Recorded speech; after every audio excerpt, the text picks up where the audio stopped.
Puji Tuhan, selamat pagi bagi Bapak Ibu Saudara sekalian yang dikasihi oleh Tuhan kita Yesus Kristus. Saya ucapkan selamat beribadah, kiranya rahmat dan anugerah damai sejahtera dari Tuhan kita senantiasa dicurahkan di tengah sama kita. Mari kita mau mulai pujian kita undang sama-sama untuk bangkit berdiri.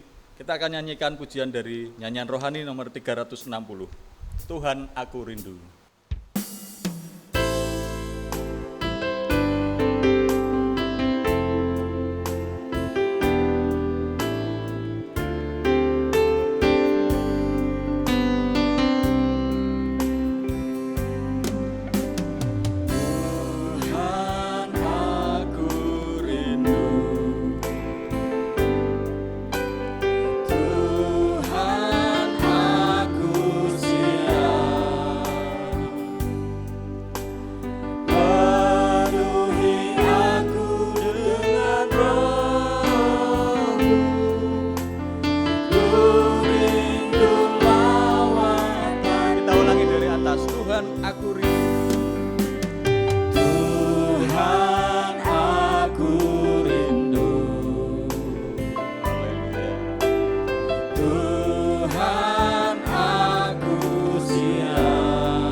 Segala puji syukur kami naikkan di hadapan-Mu ya Bapa.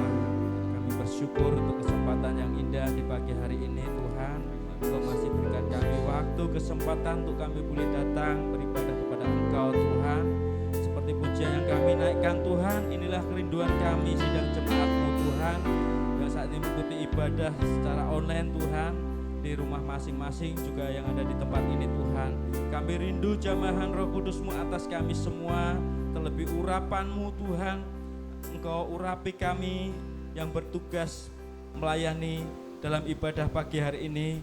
Kiranya urapan Roh Kudus-Mu senantiasa mengurapi kami semua Tuhan, agar kiranya pelayanan kami dapat menjadi berkat, terlebih menyukakan hati-Mu Tuhan. Kami serahkan Tuhan untuk ibadah ini Tuhan, dari awal, pertengahan hingga pada akhirnya. Kiranya Tuhan sendiri yang beracara, Tuhan sendiri yang pimpin. Kiranya kami boleh merasakan indahnya persekutuan pada pagi hari ini. Terima kasih Tuhan, kami serahkan semuanya ke dalam tangan Tuhan. Hanya di dalam nama Tuhan Yesus Kristus dan Juru Selamat kami. Haleluya, amin. Amin, silakan duduk saudaraku. Puji Tuhan, kita akan lanjutkan pujian kita dari Psalm nomor 23. Tak perlu kau ragukan.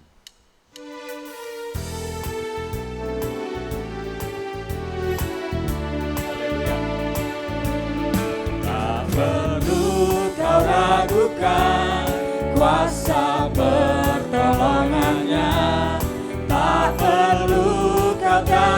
setiap alasannya. Asalkan kau bersedia menerima dan percaya setiap perjanjiannya yang teguh dan berkuasa. Tiada meragukan kuasa pertolongannya. Tak perlu ku tahu semua alasannya. Ku yakin Dia pimpinku di siang atau malam. Ku tiada meragukan kuasa pertolongannya. Tuhan, saudaraku, saudara yakin dan percaya kalau Tuhan kita Yesus Kristus senantiasa menyertai kita? Haleluya, puji Tuhan. Oleh sebab itu kita tidak perlu ragu akan pertolongan dan penyertaan Tuhan dalam setiap langkah kehidupan ini. Mari kita sama-sama bangkit berdiri, kita akan pujikan lagi pujian ini. Tak perlu kau ragukan. Haleluya.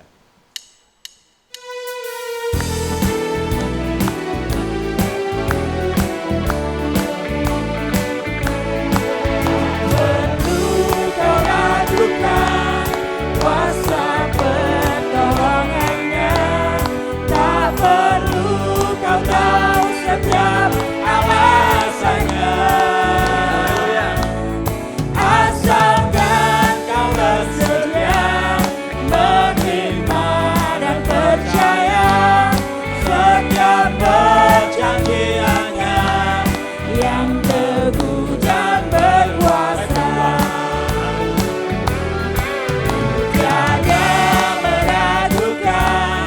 Kuasa pertolongannya, tak perlu ku tahu semua alasannya.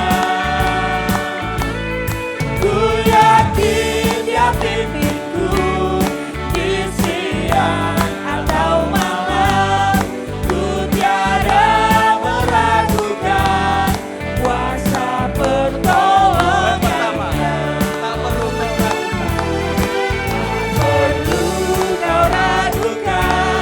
kuasa pertolongannya, tak perlu kau tahu setiap alasannya.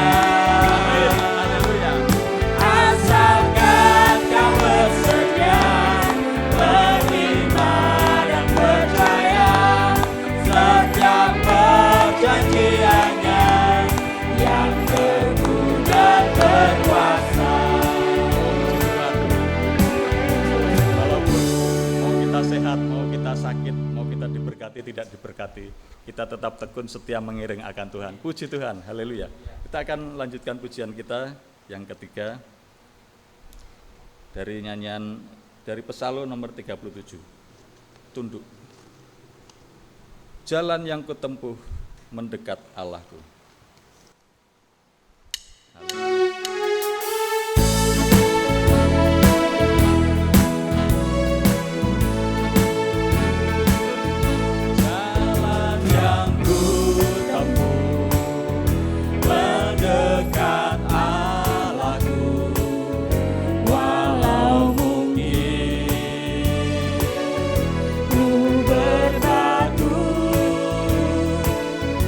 Jalan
persembahan pujian dari peran persekutuan laki-laki.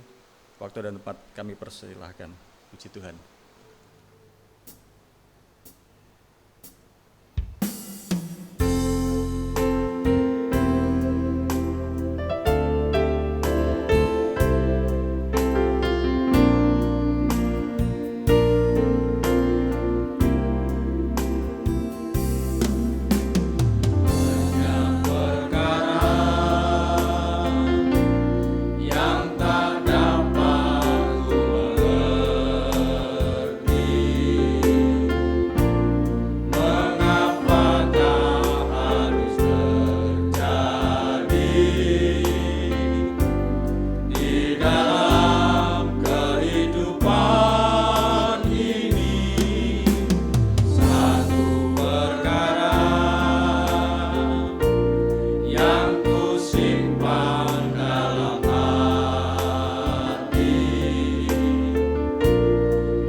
Puji Tuhan, demikian tadi persembahan dari persekutuan peran laki-laki, kita akan lanjutkan pujian kita selanjutnya dari nyanyian rohani nomor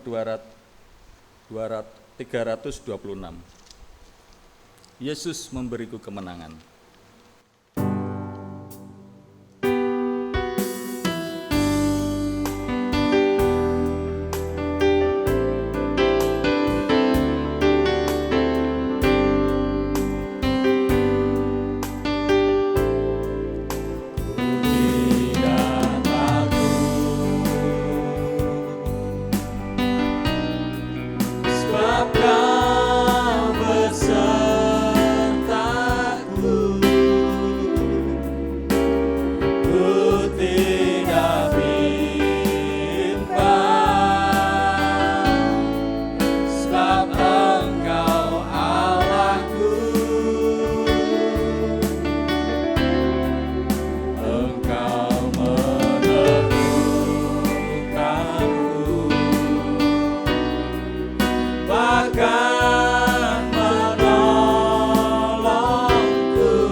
Engkau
Tuhan, saudara-saudara sekalian, sebelum dengar firman Tuhan, mari kita tunduk kepala, kita mohon kemurahan Tuhan.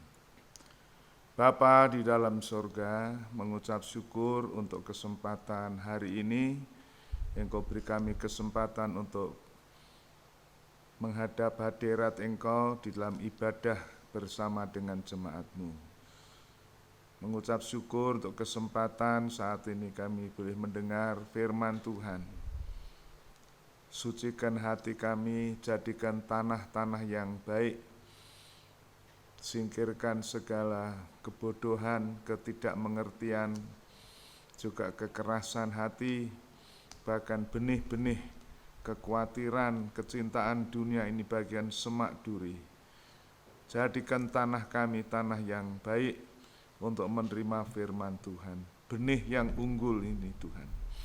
Terima kasih dan urapi hamba-Mu, pergunakan dia pakai menjadi alat Tuhan untuk menyalurkan firman Tuhan. Berkati seluruh jemaat-Mu, berikan roh hikmat, akal budi pengertian untuk dapat mengerti firman Tuhan. Segala puji syukur bagi nama Tuhan. Roh jahat, roh najis, roh kafiran yang coba untuk mengganggu dan mencuri firman, kami ikat di dalam nama Tuhan Yesus, dalam darah Yesus anak domba Allah, dihancurkan. Dan Tuhan, Engkau dipermuliakan, kuasai kami oleh Roh-Mu yang kudus.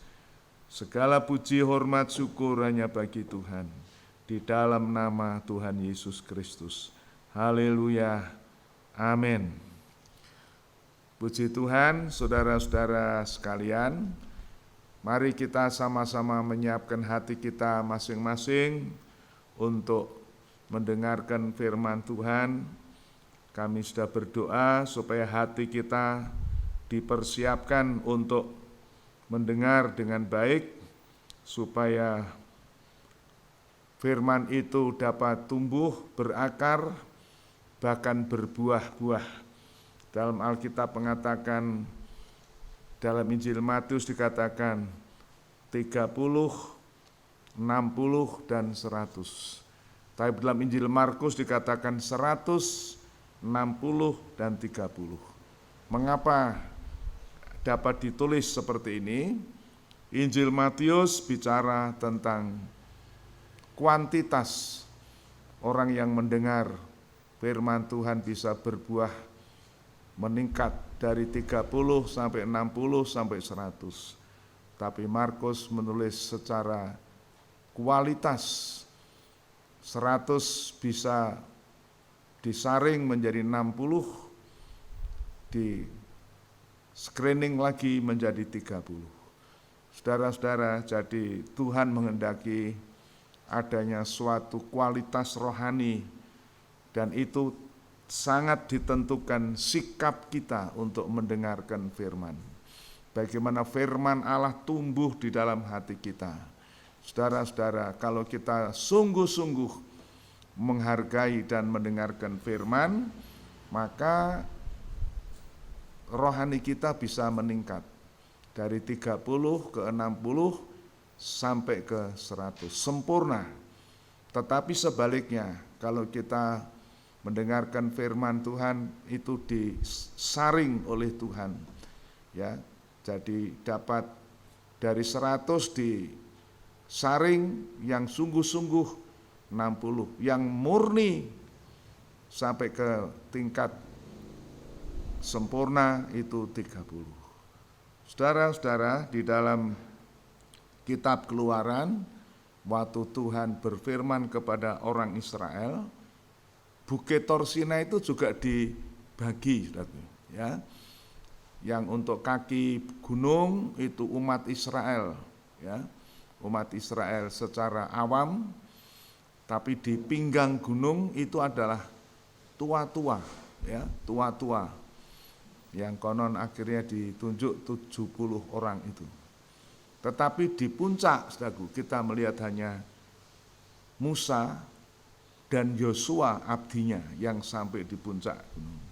Saudara-saudara, jadi Kita bersyukur kepada Tuhan untuk kesempatan kita mendengar firman. Sebab itu mari kita jangan puas hanya mendengar, ya, hanya mendengar, tetapi sampai kita bisa mengerti, sampai kita bisa memahami firman Tuhan, sampai firman itu teraplikasi dalam kehidupan kita. Kita bisa menghidupi firman itu, dan firman itu bisa membuat kita menjadi sempurna di hadapan Tuhan. Seperti Efesus pasal 5 dikatakan, kita akan diperhadapkan dalam keadaan kudus, tidak bercacat, tidak bernoda, tidak kerut, tetapi cemerlang di hadapan Tuhan. Oleh karena itu, saudara-saudara, setiap kita mendengarkan firman Tuhan, kita menjaga hati kita, konsentrasi kita, supaya kita terarah tuju kepada firman Tuhan. Saudara, puji nama Tuhan. Kalau saya sampaikan ini bukan berarti kita itu seperti mendiskriminasikan, tidak.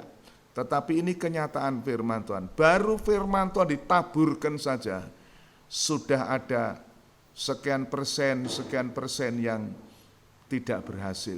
Tadi saya singgung di dalam doa itu, ada yang jatuh di pinggir jalan, itu kurang lebih 1/4 bagian. Ada yang jatuh di batu-batu, itu 1/4 bagian. Ada yang jatuh di semak duri. Itu merupakan suatu screening secara tidak langsung. Jadi orang yang datang mendengarkan firman itu tidak asal mendengar, tidak, tapi bagaimana cara mendengarnya. Sedangkan cara mendengar berbuahnya pun ada tingkatan-tingkatan. Ada 30, 60, dan 100. Sebab itu, saudara-saudara, firman Allah katakan, berbahagia orang yang mendengar firman, mengerti dan menyimpan di dalam hati. Puji Tuhan. Dan hari ini, saudara, saya akan menyampaikan firman Tuhan di dalam Lukas pasal yang ke-8. Lukas 8 ayat 1 sampai 3. Nanti minta tolong Mas Philip akan membacakan, ya. Lukas 8 ayat 1 sampai 3. Tidak lama sesudah itu, Yesus berjalan berkeliling dari kota ke kota dan dari desa ke desa memberitakan Injil Kerajaan Allah. Ke-12 muridnya bersama-sama dengan dia, dan juga beberapa orang perempuan yang telah disembuhkan dari roh-roh jahat atau berbagai penyakit, yaitu Maria yang disebut Magdalena, yang telah dibebaskan dari 7 roh jahat, Yohana istri Kusa, bendahara Herodes, Susana, dan banyak perempuan lain. Perempuan-perempuan ini melayani rombongan itu dengan kekayaan mereka. Puji Tuhan, saudaraku. Kita membaca kisah ini sudah sering kita dengarkan itu, tetapi pada pagi hari ini kita coba untuk menghayatinya, saudaraku. Bagaimana orang yang mengiring Yesus itu bukan hanya ikut rame berbondong-bondong saja, tetapi di sini tadi ada kualitas pengikutan kepada Tuhan Yesus. Kita membaca tadi bahwa Tuhan Yesus keliling dari kota ke kota, dari desa ke desa untuk memberitakan Injil Kerajaan Allah. Dan itu merupakan kabar sukacita. Tetapi ya itu, saudaraku, kita membaca Tuhan memberitakan Injil itu dalam Matius 13 sudah dinubuatkan bahwa sebagian jatuh di tanah-tanah yang tidak tepat, sehingga yang berhasil berbuah hanya katakan 1/4 bagian, 25%. Dan mereka yang mendengar firman itu bisa berbuah, itu pun ada tingkatannya, ada tingkatan. Sebab itu mari kita sambil mengintrospeksi diri, kita sambil mengevaluasi diri. Waktu kita mendengar firman itu pengaruhnya sampai di mana dalam kehidupan kita. Apakah kita hanya cukup mendengar, mengerti, atau kita bisa mengeterapkan, mempraktekkan dalam kehidupan kita. Nah, kita melihat di sini bahwa waktu Yesus mengabarkan Injil, saudara, ada murid-muridnya yang ikut, ya. murid-muridnya ikut. Kemudian ada perempuan-perempuan yang tadi disebutkan, ya. Nah, pertanyaan saya, di tempat lain ada berbondong-bondong orang, di mana mereka itu? Kenapa tidak disebutkan? Nah, disinilah maksud saya, ya, orang mengikut Yesus itu bukan hanya ikut rame saja. Di dalam Injil Yohanes 6 itu 5.000 orang lebih yang ikut makan roti. Kemudian mereka mencari Tuhan Yesus. Tuhan tanya, kamu itu ikut saya karena apa?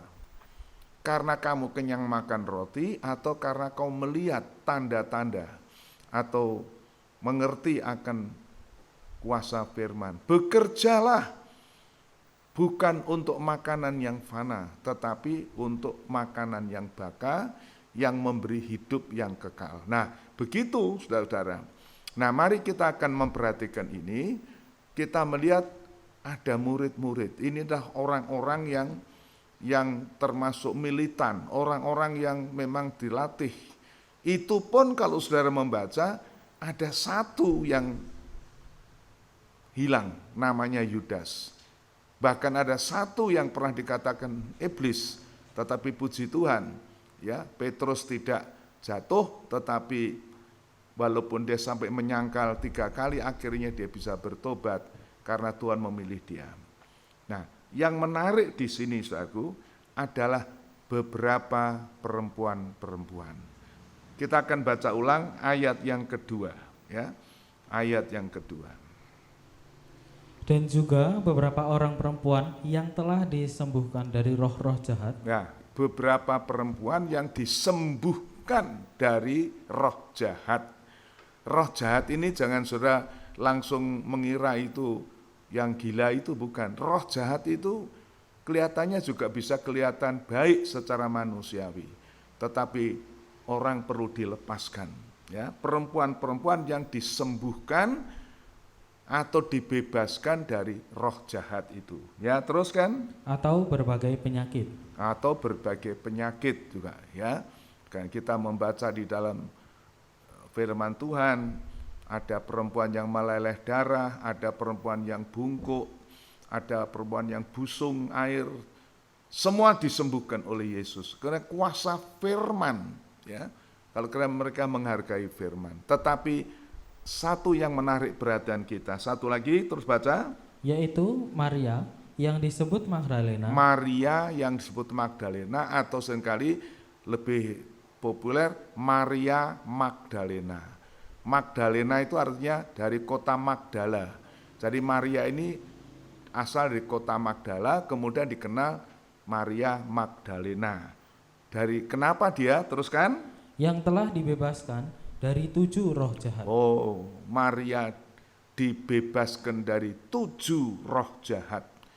Kalau kita membaca di dalam Markus pasal 16 ayat 1, saudaraku, satu-satunya orang perempuan yang kepadanya Tuhan Yesus berkenan menampakkan diri setelah bangkit dari kubur itu kepada Maria Magdalena ini, ya. Dan Maria Magdalena ini akhirnya mengabarkan kepada murid-murid yang lain. Mengapa itu ditulis begitu? Pasti ini ada maksud Tuhan. Maria Magdalena, walaupun murid-murid semua meninggalkan Yesus atau meninggalkan kubur Yesus karena ditandai dengan ketakutan, dengan kepanikan dan sebagainya, Maria Magdalena tetap di dalam pintu kubur itu, saudaraku, ya, menyaksikan, sehingga dia bisa menyaksikan Yesus bangkit itu. Nah, pertanyaannya kenapa? Karena daripadanya itu dibebaskan dari kuasa yang jahat, roh jahat. Bayangkan 7 roh jahat, saudara, ya, 7 roh jahat. 1 roh jahat saja sudah luar biasa, tapi ini 7, ya. Dan dia ini salah satu perempuan. Ayat yang ketiga kita baca, ya, Lukas pasal 8 ayat yang ketiga. Yohana istri Kusa, bendahara Herodes, Susana, dan banyak perempuan lain. Perempuan-perempuan ini melayani rombongan itu dengan kekayaan mereka. Ya, Tidak hanya Maria Magdalena, saudara, tetapi juga ada dikatakan Yohana, istri Kusa, bendahara istana Herodes. Kok bisa, saudara? Berarti Injil itu sempat berpengaruh di istana. Mungkin Tuhan Yesus tidak pernah masuk ke istana Herodes untuk memberi Injil, tetapi rupanya ada orang-orang yang bisa membawa berita itu sampai di istana, sampai pegawai istana ada yang bertobat, ya, istrinya Yohana, Susana, dan sebagainya. Nah, yang menarik perhatian yaitu ayat yang ketiga itu dikatakan bahwa perempuan-perempuan ini mempersembahkan harta kekayaannya untuk melayani Yesus. Saudara, ini luar biasa. Dalam 1 Timotius 6 ayat 17 dikatakan, Paulus kata, pesan orang-orang kaya supaya mereka itu jangan bangga dan kekayaannya, jangan sombong, ya. Tetapi mereka dapat mempergunakan kekayaannya ini untuk melayani. Itu adalah hidup yang sebenarnya. Artinya apa? Kita bisa menggunakan, kita bisa memanfaatkan kekayaan atau berkat yang Tuhan berikan itu untuk memuliakan, untuk melayani Yesus. Dalam hal ini untuk kepentingan pemberitaan Injil. Memang saudara, perempuan-perempuan ini kan tidak berperan seperti murid-murid Yesus, rasul-rasul. Bahkan dalam firman Tuhan diajarkan, ya, diajarkan supaya perempuan-perempuan jangan mengajar, perempuan jangan memerintah. Tapi kita melihat peranan perempuan ini luar biasa. Di dalam kitab Roma pasal yang ke-16, di antara sahabat-sahabat, di antara pembantu-pembantu Paulus, banyak perempuan, saudaraku. Di antaranya Maria yang bekerja membanting tulang, Tiripena, Triposa, dan Persis, dan sebagainya, saudaraku. Banyak nama perempuan. Sebab itu jemaat Tuhan yang dari banyak perempuan-perempuan, ibu-ibu, kelompok-kelompok perempuan, jangan tawar hati. Wah, aku ini tidak dapat bagian apa-apa, pelayanan, sebagainya. Tetapi saudara bisa berperan, ya, seperti Yohana, seperti Susana, seperti Maria Magdalena. Karena apa? Mereka mengalami suatu kelepasan. Dikatakan Maria Magdalena dibebaskan dari 7 roh jahat. Apa saja itu, saudaraku? Ya, saya tidak ingin untuk alegoris, tetapi kita membaca ada 7 perkara. Kita akan membaca Amsal Soleman 6, ya. Amsal Soleman pasal 6 ayat yang ke-16 dan berikutnya. Amsal Soleman pasal 6 ayat 16 dan berikutnya. 6 perkara ini 6 perkara. Terus kan? 6 perkara ini yang dibenci Tuhan. Yang dibenci Tuhan itu roh jahat. Terus kan? Bahkan 7 perkara. Bahkan 7 perkara. Jadi 6 tapi ada 7 yang menggenapi. Teruskan. Yang menjadi kekejian bagi hatinya. Ya, teruskan. Mata sombong. Mata yang sombong. Mata sombong itu angkuh, anggap, ladak bahasa Jawanya. Ya, mata sombong.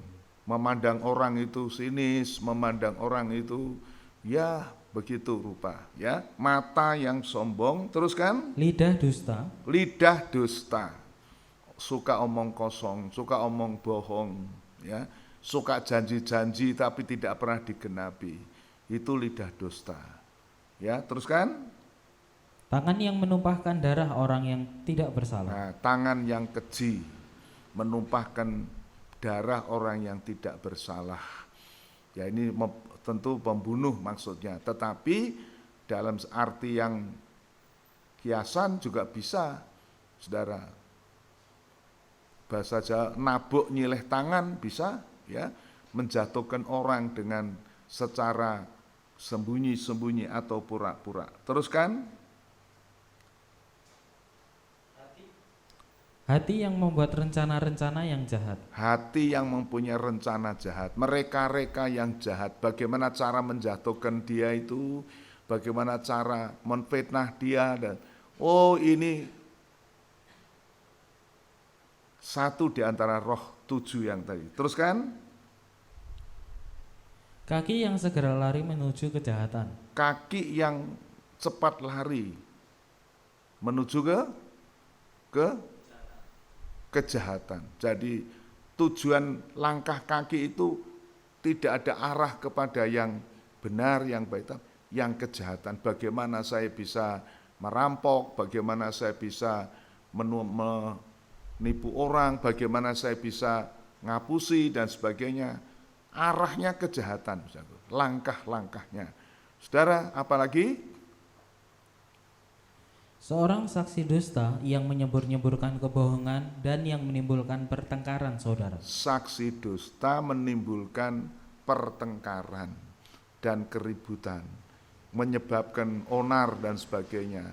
Itu kalau dalam bahasa Jawa itu orang yang tumbak cucuan, ya, kulaan di sini, kulaan di sana, kemudian diceritakan yang lain, ditambahi, dibumbui, menimbulkan keonaran, menimbulkan keributan.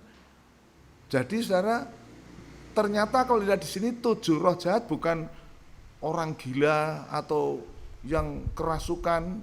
Ternyata 7 roh jahat itu kelihatannya enggak apa. Misalnya mata sombong, ya, kemudian lidah dusta, kemudian tangan yang merencanakan kejahatan dan sebagainya.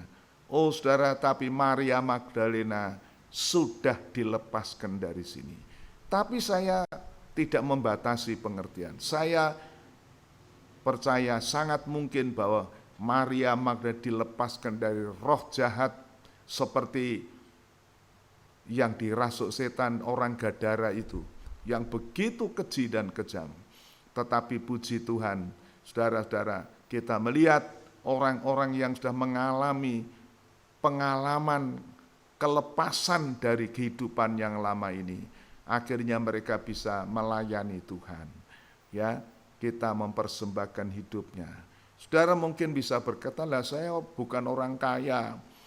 Orang kaya di sini disebutkan bukan berarti mereka itu kaya miliuner, kaya kemurahan.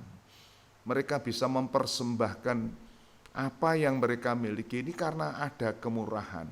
Mereka merasa cinta pekerjaan Tuhan dan lain sebagainya dan sebagainya. Oh puji Tuhan. Saudara, saya ingin mengalaskan ayat ini dengan Kolose pasal 1. Kolose pasal 1, kita akan membaca ayat 13 dan 14. Kolose pasal 1, ayat 12, 13, dan 14. Dan mengucap syukur dengan sukacita kepada Bapa yang melayakkan kamu untuk mendapat bagian dalam apa yang ditentukan untuk orang-orang kudus di dalam kerajaan terang. Ia telah melepaskan kita dari kuasa kegelapan dan memindahkan kita ke dalam kerajaan anaknya yang kekasih. Di dalam Dia kita memiliki penebusan kita, yaitu pengampunan dosa. Puji Tuhan, saudaraku. Paulus menyimpulkannya, pengalaman atau apa yang dialami oleh Maria Magdalena, Yohana, Susana, perempuan-perempuan yang ikut rombongan, ikut tim pelayanan Tuhan Yesus dari kota ke kota, dari desa ke desa.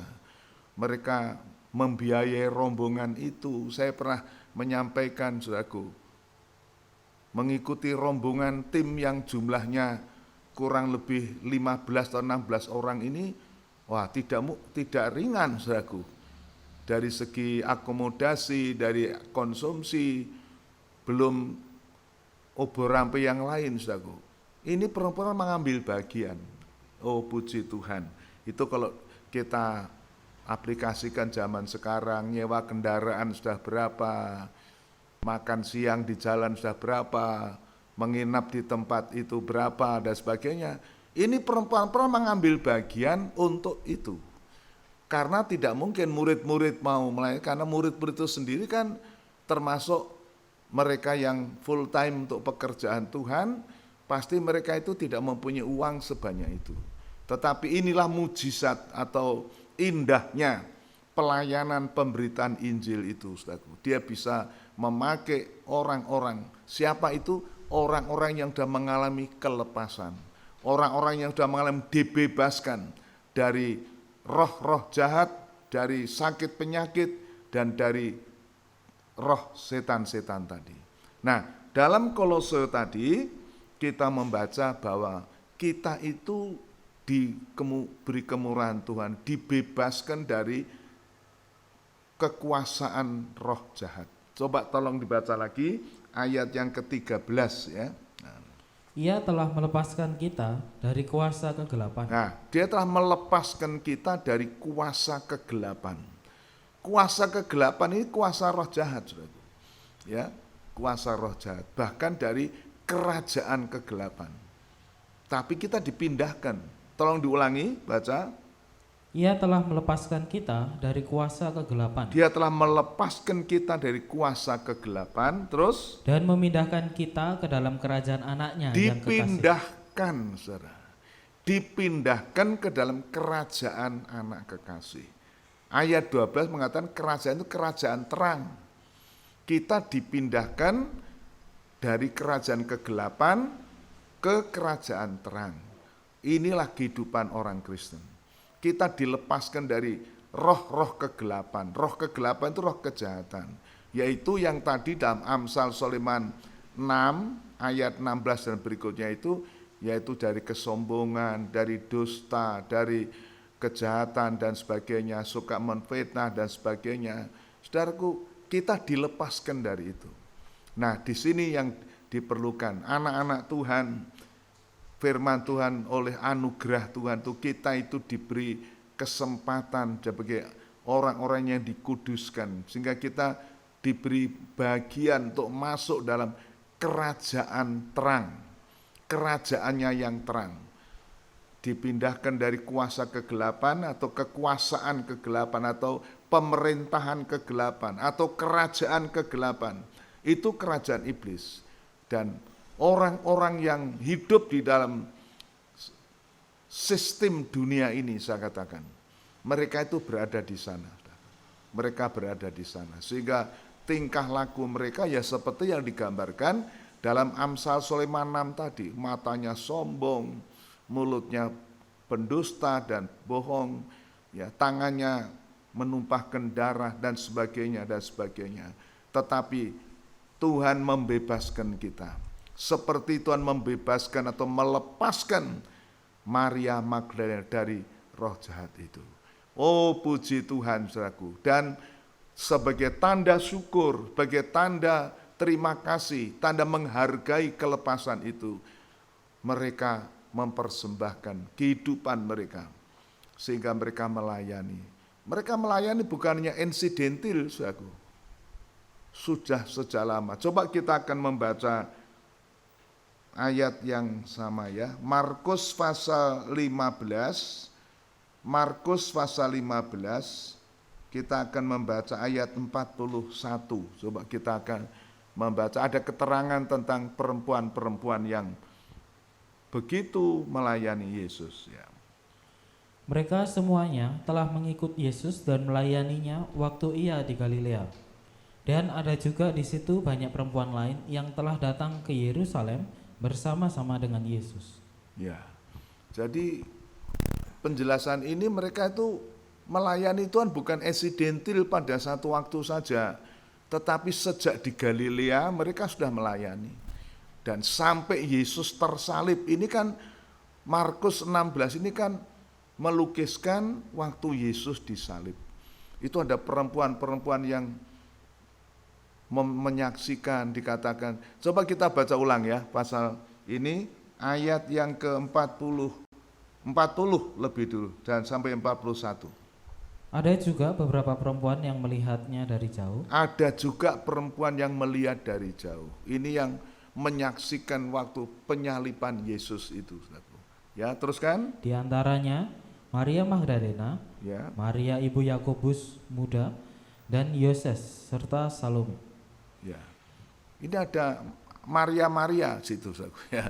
ada Maria Ibu Yesus, ada Maria Ibu Yakobus, ya, dan ada Salome juga, ada Maria Magdalena tadi disebutkan, salah satu perempuan yang ikut melayani. Dikatakan perempuan-perempuan ini sejak dari Galilea, tolong ayat 41, ya. Mereka semuanya telah mengikut Yesus dan melayaninya waktu ia di Galilea. Mereka semua telah mengikut Yesus dan melayani dia sejak dari Galilea, ya, Galilea. Waktu mereka itu di Yerusalem, di Yudea, cukup jauh, saudaraku. Berarti mereka ini satu tim yang setia dalam pelayanan. Oh saudaraku, betapa indah kalau dalam jemaat kita ini, saudaraku, ada orang-orang yang seperti ini, ya. Waktu gembalanya melayani tanpa diajak, tanpa oh kami mau ikut rombongan, nah gitu, saudaraku, ya. Oh betapa indahnya, saudaraku, ya. Kita melihat banyak pendeta-pendeta almarhum Enjuwono, kalau dia melayani itu hampir separuh jemaatnya ikut, kaum muda ikut mendampingi dengan paduan suara. Dan yang saudara harus tahu, mereka membiayai diri sendiri. Mereka membiayai diri sendiri, baik transportnya, hotelnya, dan itu saya ikuti sejak tahun 79. Saya memperhatikan luar biasa. Dan mereka dengan giat, pemain musik itu, saudaraku, saya melihat mereka dari sound system, mereka itu begitu rupa, tidak saja memainkan musiknya, tetapi memberesi, membenahi dan sebagainya, sehingga saudara-saudara, saya melihat luar biasa. Saudara, ini kenapa? Karena mereka itu merasa hidupnya sudah ditolong Tuhan, dibebaskan, dilepaskan dari kuasa gelap. Banyak mereka yang bersaksi semacam itu, dari percabulan, dari kemabukan dan sebagainya. Sebab itu di dalam Kolose 1 ayat 14 tadi, Tuhan telah melepaskan kita dari kekuasaan kegelapan. Bukan dari kegelapannya itu, kekuasaannya, saudaraku. Jadi kegelapan ini ada penguasanya, itu si iblis. Saya sebutkan aja, itu kerajaan gelap, kerajaan pemerintahan kegelapan itu sekarang menguasai hampir semua manusia. Haleluya. Tetapi puji Tuhan, oleh korban Kristus kita dibebaskan, dilepaskan. Kita diberi pengampunan, penebusan, sehingga di dalam Dia kita bisa menikmati sesuatu kebebasan. Lantas apa yang harus kita lakukan?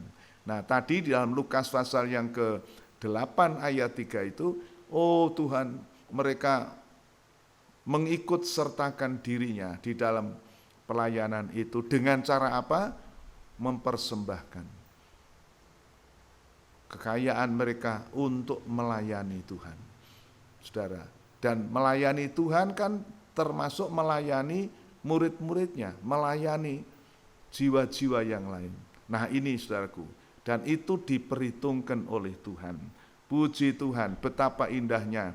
Saudara, beberapa hari yang lalu kita membaca bahwa Tuhan mengaruniakan kita kerajaan yang tidak tergoncangkan. Kerajaan yang mana? Ya ini kerajaan terang, saudaraku. Kerajaan terang. Dalam Yohanes pasal 1 dikatakan Tuhan Yesus datang sebagai terang. Dan terang itulah hidup manusia. Tetapi kuasa kegelapan tidak ada kuasa atas mereka. Oh puji Tuhan, kita bersyukur karena kita menjadi umat-umat yang sudah dipindahkan dari kerajaan kegelapan kepada kerajaan terang. Dan oleh karena itu kita perlu hidup sebagai anak-anak terang. Ya, tidak ada dusta, tidak ada perkara yang tersembunyi dan sebagainya. Kita akan membaca dalam surat Efesus pasal yang ke-5, Efesus pasal 5, ayat yang ke-14. Itulah sebabnya dikatakan, bangunlah hai kamu yang tidur, dan bangkitlah dari antara orang mati, dan Kristus akan bercahaya atas kamu. Ya, biar kita bangun dari ketiduran rohani kita, bangkit dari antara kematian sebagai kematian. Saya sebutkan bahwa hidup di dalam perkara jasmaniah atau hawa nafsu itu kematian, saudara ya. Maka Tuhan sudah memanggil kita keluar dari kegelapan kepada terang, maka kita harus hidup di dalam terang. Caranya bagaimana? Kita harus bangkit dari ketiduran rohani, dari kematian rohani, supaya Kristus bercahaya di atas kamu. Artinya terang Kristus itu menyinari kita. Kita akan membaca mundur, saudaraku, kita membaca pada ayat yang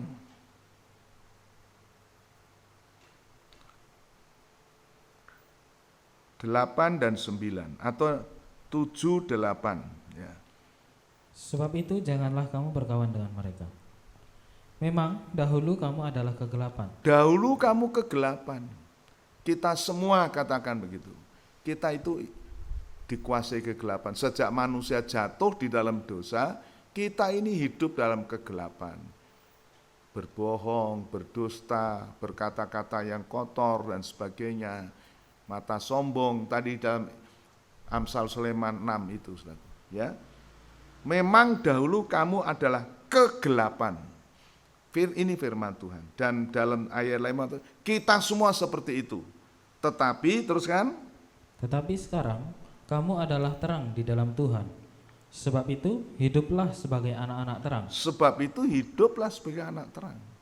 Tadi dalam Kolose 1 dikatakan kita sudah dilepaskan dari kuasa kegelapan, dipindahkan ke kerajaannya. Dan kerajaan itu kerajaan terang. Nah, ini luar biasa, saudaraku. Ini satu kemurahan Tuhan. Sebab itu kita harus hidup sebagai anak-anak terang. Ya, tolong diulangi ayat yang ke-8 ini.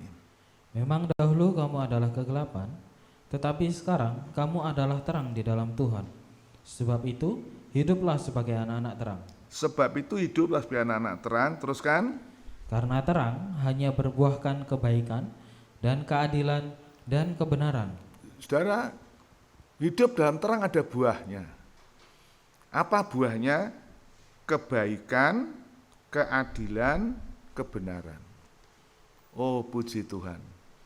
Ada buahnya, saudaraku. Ya, jadi orang-orang yang hidup dalam terang itu di dalam 1 Yohanes 1 ayat 4 dan 5, 6 itu dipertanyakan. Kalau kita mengaku hidup dalam terang tetapi kita masih berbuat kejahatan, maka itu kita menipu diri kita sendiri.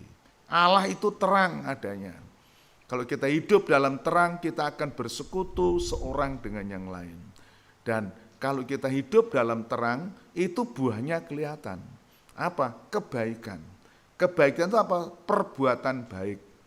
Cuma perbuatan baik itu belum tentu benar.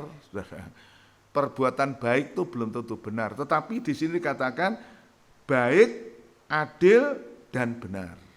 Ini berarti sesuatu yang luar biasa. Orang berbuat baik belum tentu adil. Ya. Kalau orang berbuat baik kepada orang yang dia kasihi atau dia mengharap sesuatu, bisa saja. Tetapi kalau adil, itu artinya dia berbuat kepada sesama manusia dengan adil. Dan benar. Kebaikan belum tentu kebenaran. Tetapi firman Tuhan mengatakan baik dan benar.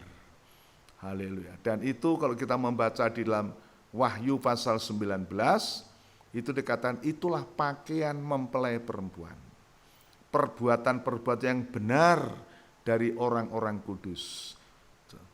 Jadi kebaikan kita itu harus benar. Kalau kebaikan kita bukan dari kebenaran, nah itu bukan sesuatu yang dimaksudkan Tuhan. Saya kasih contoh begini. Orang jahat bisa berbuat baik. Saudara percaya enggak? Ya, orang jahat bisa berbuat baik. Kan firman Tuhan mengatakan, kamu bapak-bapak yang jahat sekalipun, kamu bisa memberi apa yang baik pada anak-anak. Kan betul saudara, ya. Tidak ada seorang ayah yaitu memberi batu kepada anaknya yang minta roti. Walaupun dia orang jahat, walaupun dia mungkin pembunuh atau mungkin penjahat yang lain.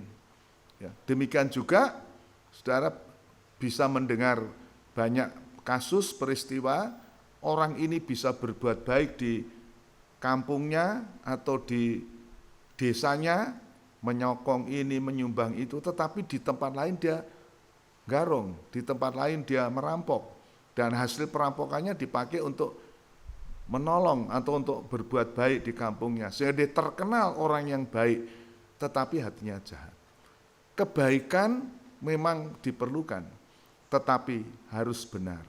Nah, kalau orang Kristen, anak Tuhan yang hidup di dalam terang, ini buahnya.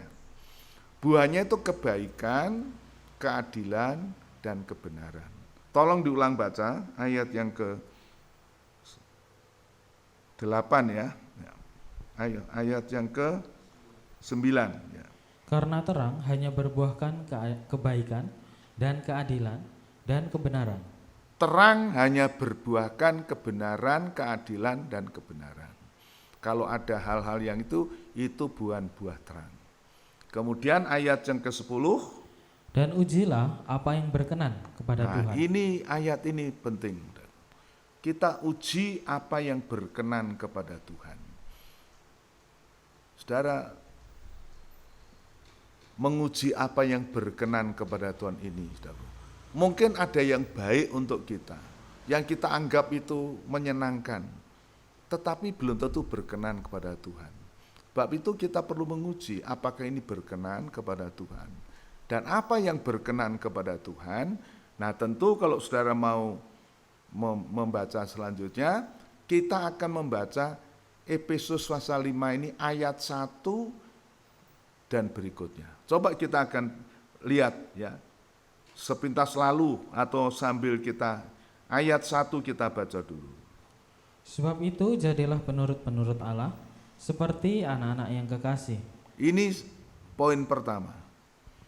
Supaya kita bisa tahu apa yang berkenan kepada Tuhan, yang baik, yang adil dan benar.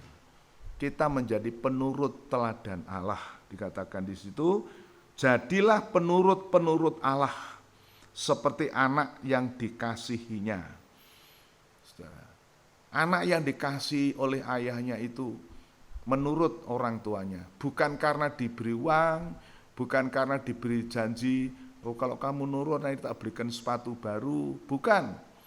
Kalau seorang anak yang mengasihi orang tuanya, anak yang kekasih, itu mereka segan sama orang tua. Orang tuanya berkata begini, oh ya ini pesan bapak, ya, pesan ibu dan sebagainya.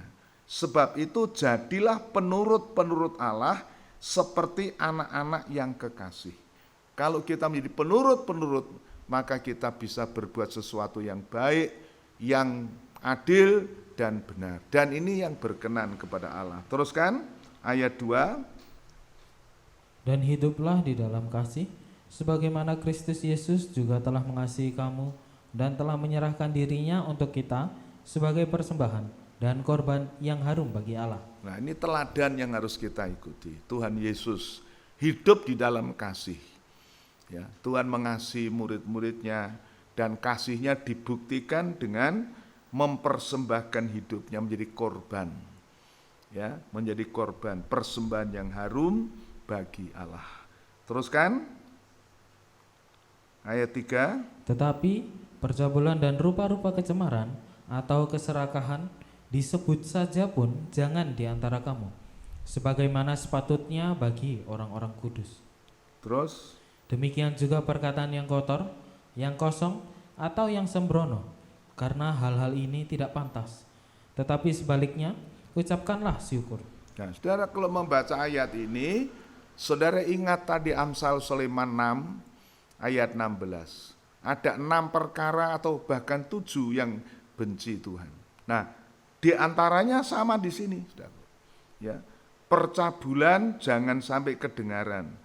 Tetapi percabulan, rupa-rupa kecemaran, keserakahan yang disebut saja pun ini. Keserakan itu tamak. Dan di dalam Kolose dikatakan sama dengan penyembahan berhala.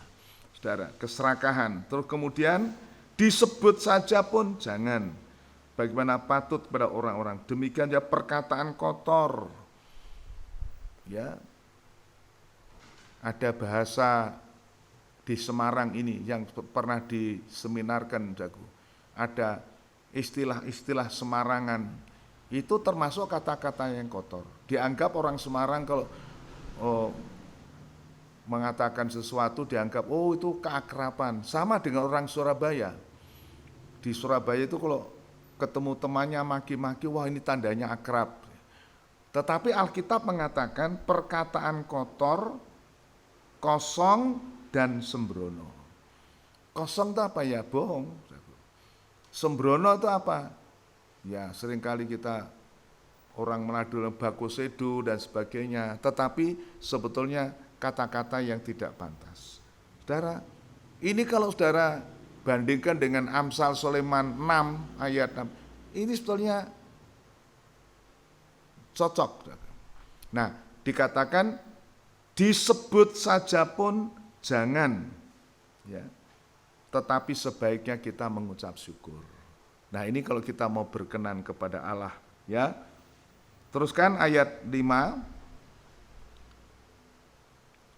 Karena ingatlah ini baik-baik, tidak ada orang sundal, orang semar, atau orang serakah. Artinya, penyembah berhala yang mendapat bagian di dalam kerajaan Kristus dan Allah. Tidak ada orang penyembah berhala, orang sundal, orang yang cemar itu masuk kerajaan Allah. Lah saya tanya, loh Maria Magdalena tadi kan itu orang berdosa. Itu betul, makanya itu sudah dibebaskan. Tetapi setelah kita dibebaskan dari kegelapan masuk dalam terang, hiduplah sebagai anak-anak terang. Dan buah terang itu adalah kebaikan, keadilan, dan kebenaran. Dan kita sambil menguji apa yang berkenan kepada Tuhan. Nah inilah kehidupan anak-anak Tuhan, orang-orang Kristen di dalam kehidupan. Supaya kita bisa menjadi garam dunia dan terang dunia. Oh puji Tuhan saudara, hari ini saya tidak akan panjangkan lagi, tetapi marilah kita menarik suatu pelajaran, kesimpulan pada hari ini. Bagaimana kekristenan kita, bagaimana pengiringan kita kepada Tuhan. Tadi di awal saya sudah katakan, Tuhan tidak hanya mencari kuantitas pendengar, tapi Tuhan ingin mencari kualitas. Berbuah itu sudah suatu hasil yang baik. Tetapi yang berbuah itu pun masih diuji. Dari 100 menjadi 60, dari 60 menjadi 30. Tetapi dari segi peningkatan, saudaraku, dari 30 meningkat 60, meningkat 100. Demikian, saudaraku, puji Tuhan ya. Kita ulangi dalam Kolose 1 tadi ayat 11. Tuhan sudah melepaskan kita dari kekuasaan gelap dan dipindahkan kepada kerajaannya, kerajaan terang yang ajaib. Kamu dahulu orang gelap, sekarang terang, hidup sebagai orang-orang terang. Dan saudara bisa membaca ulang di dalam Efesus 5 ini ayat 1 sampai 14 itu, saudaraku. Bagaimana orang yang hidup dalam terang itu. Oh puji Tuhan. Dia bisa mengerti saat ini, dunia ini gelap, dunia ini jahat. Tapi anak-anak Tuhan supaya kita bisa menjadi terang, bangun dari tidur, bangkit dari kematian, supaya Kristus bercahaya atas kamu. Kalau Kristus bercahaya, kita terang. Kita menjadi terang. Haleluya, puji Tuhan. Kalau Tuhan katakan, aku terang dunia, kamu juga terang dunia, maksudnya gimana? Karena Kristus bercahaya atas kita. Saudara, bagaimana bulan bisa memberi terang kepada bumi? Apa saudara mengerti? Anak-anak SMA tahu. Bagaimana bulan bisa memberi terang? Karena dia memantulkan cahaya matahari. Nah buktinya apa? Kalau antara bulan dan matahari ada bumi menutupi, terjadi gerhana, gelap. Nah kalau anak-anak Tuhan dia kena pantulan matahari pribadi Kristus, dia bisa memancarkan terang. Maka Tuhan kata, kamu terang dunia. Sebab itu saudaraku, kalau Kristus bercahaya atas kamu, kamu menjadi terang dunia. Oh puji Tuhan, mari kita mau memberi diri kita, berdoa, Tuhan bebaskan aku, lepaskan aku. Seperti Maria Magdalena, seperti Yohana, seperti Susana, dibebaskan dari berbagai roh-roh jahat. Coba mungkin kita baca ulang, Lukas pasal 8 tadi ayat yang kedua, Lukas 8 ayat 2. Dan juga beberapa orang perempuan yang telah disembuhkan dari roh-roh jahat. Dari roh-roh jahat, disembuhkan dari roh-roh jahat. Teruskan. Atau berbagai penyakit. Ya. Yaitu Maria yang disebut Magdalena, yang telah dibebaskan dari 7 roh jahat. Dibebaskan dari 7 roh jahat. Terus. Yohana istri Gusa, bendahara Herodes. Ya. Susana, dan banyak perempuan lain. Perempuan-perempuan ini melayani rombongan itu dengan kekayaan mereka. Ya, puji Tuhan.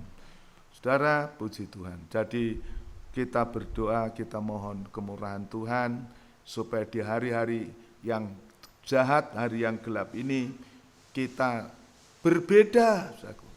Saya sudah katakan berbeda. Kita itu bukan di dalam pengaruh kegelapan. Kita dalam kerajaan terang. Kerajaan yang tidak tergoncangkan. Berarti kita harus berbeda dengan orang lain.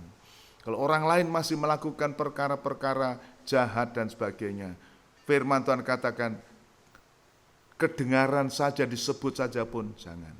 Sebab itu kita berusaha supaya hidup kita di dalam terang. Oh puji Tuhan, kita tidak bisa melepaskan diri, tapi darah Yesus Kristus yang ditumpahkan di atas salib di Golgota berkuasa melepaskan kita. Kita mau nyanyikan itu, darahnya amat kuasa. Darahnya amat kuasa,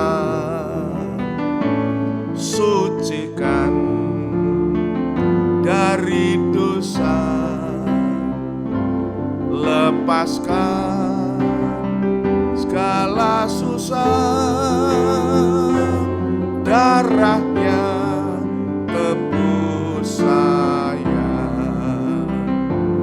darahnya amat kuasa, sucikan dari dosa, lepaskan segala susah. Darahnya tebus saya, darahnya amat kuasa, darahnya amat kuasa, sucikan dari dosa, lepaskan segala susah. Darahnya tebus saya. Saudara, hari ini firman Tuhan bicara, kuasa darah Yesus melepaskan kita, membebaskan kita dari kekuasaan gelap, dan kita dipindahkan kepada kerajaan terang, kerajaan Yesus Kristus. Kita dipungut dari lumpur rawa dosa, dan kita ditaruhkan di atas batu karang yang teguh. Sebab itu mari kita berikan persembahan syukur kepada Tuhan. Seperti Ibrani 12:28, kita menerima kerajaan yang tak tergoncangkan. Sebab itu mari kita bersyukur dan beribadah kepada Tuhan dengan cara yang berkenan kepadanya, dengan takut dan hormat. Mari kita berdiri bersama-sama, kita nyanyikan pujian ini sambil berseru, Tuhan sucikan kami, lepaskan kami dari segala yang jahat. Darahnya amat kuasa, sucikan dari dosa, lepaskan segala jahat. Darahnya tebus saya, darahnya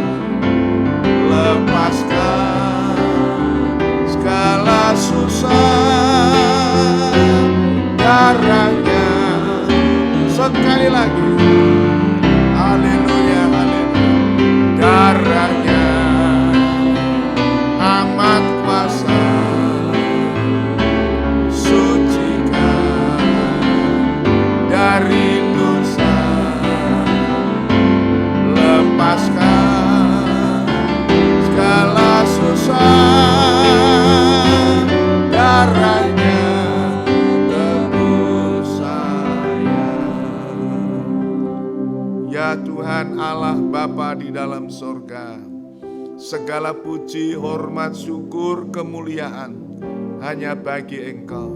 Kami bersyukur Tuhan, Engkau hadir di tengah-tengah kami pada hari ini. Engkaulah imam besar agung kami yang berkuasa atas isi rumah Allah. Terima kasih Tuhan, Engkau telah hadir oleh roh-Mu dan firman-Mu untuk melayani kami, untuk mengadakan grafirat, untuk mengadakan pendamaian bagi kami. Kami percaya firman-Mu hidup dan berkuasa, sanggup membebaskan, sanggup melepaskan kami. Kami bersyukur Tuhan, karena Engkau sudah melepaskan kami dari kerajaan kegelapan, dari kekuasaan kegelapan. Engkau pindahkan kami kepada kerajaan-Mu yang terang dan ajaib. Tuhan, terima kasih supaya kami hidup sebagai anak-anak terang. Namun Tuhan, Engkau mengerti dan Engkau mengetahui kami. Kami seringkali masih mengalami kegagalan. Kami seringkali masih melakukan perkara-perkara yang tidak layak. Tuhan, kebencian Tuhan. Kami masih seringkali berdusta. Kami seringkali masih berbuat sesuatu yang tidak menyenangkan hati Tuhan.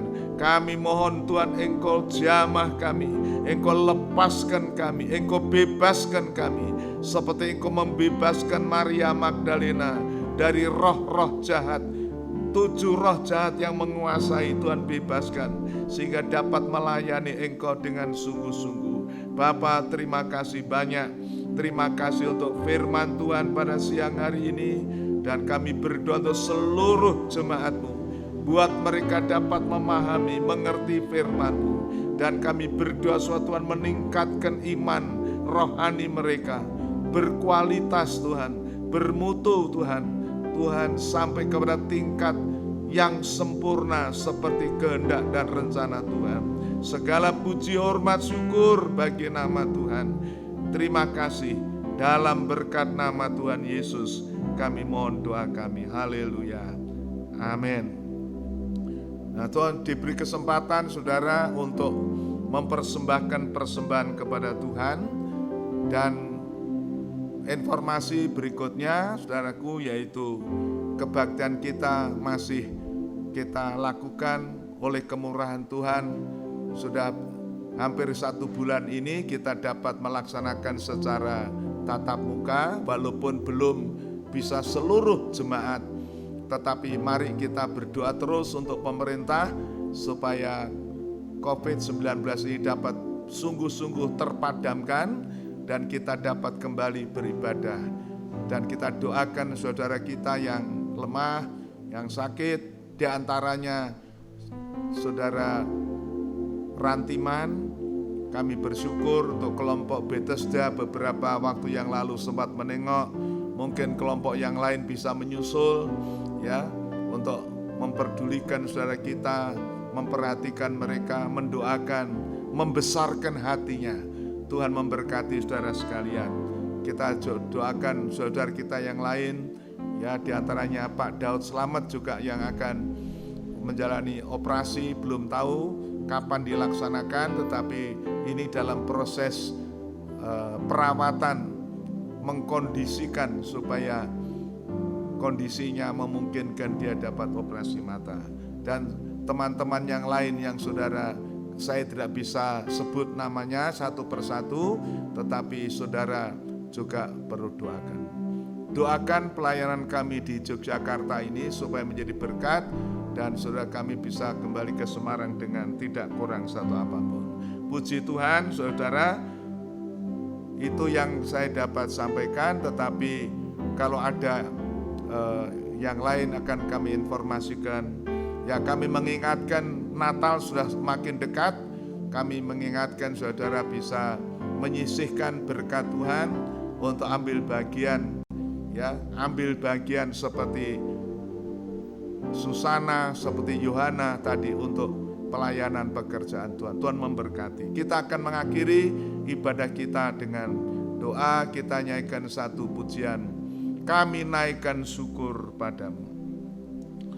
Kami naikkan syukur padamu.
Tuhan Bapa di dalam surga, pada akhir ibadah ini kami persembahkan segala pujian, hormat serta kemuliaan hanya bagi Tuhan.